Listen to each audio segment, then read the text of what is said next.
গান্ধারী আর কুন্তী মহাভারতের দুই মা। দুজনেই শক্তিশালী, সহনশীল, ত্যাগী, কিন্তু দুজনের জীবনই খুব কষ্টে ভরা। গান্ধারী চোখ বেঁধেছিলেন তার স্বামীর সুখ দুঃখ থেকে আলাদা হতে চাননি বলে। এটা ছিল স্বামীর প্রতি ভালোবাসা।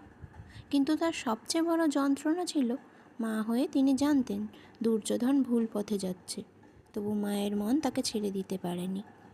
গান্ধারী সেই মায়েদের প্রতীক যারা সন্তানের ভুল বুঝেও ভালোবাসা ছাড়তে পারে না। এদিকে কুন্তীর জীবন শুরু থেকেই সংগ্রামের। কর্ণের সত্য গোপন করার অপরাধবোধ আর সন্তান হারানোর কষ্ট সারা জীবন বয়ে বেরিয়েছেন।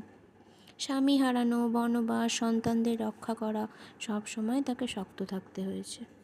কুন্তী সেই মায়েদের প্রতীক যারা নিজের দুঃখ কাউকে বুঝতে দেন না, একা হাতে সন্তান মানুষ করেন, যারা মনে করেন তাদের দুর্বল হওয়ারও অধিকার নেই। গান্ধারী চরিত্র আমাদের শেখায় অতিরিক্ত মোহ আর অন্ধ সমর্থন ধ্বংস ডেকে আনে। প্রয়োজনে প্রিয় মানুষকেও ভুলের বিরুদ্ধে থামাতে হয়। আর কুন্তী শেখায় মানুষের ভিতরের শক্তি অনেক গভীর। জীবন যতই কঠিন হোক, দায়িত্ব আর ভালোবাসার জন্য মানুষ অসম্ভব শক্ত হয়ে উঠতে পারে।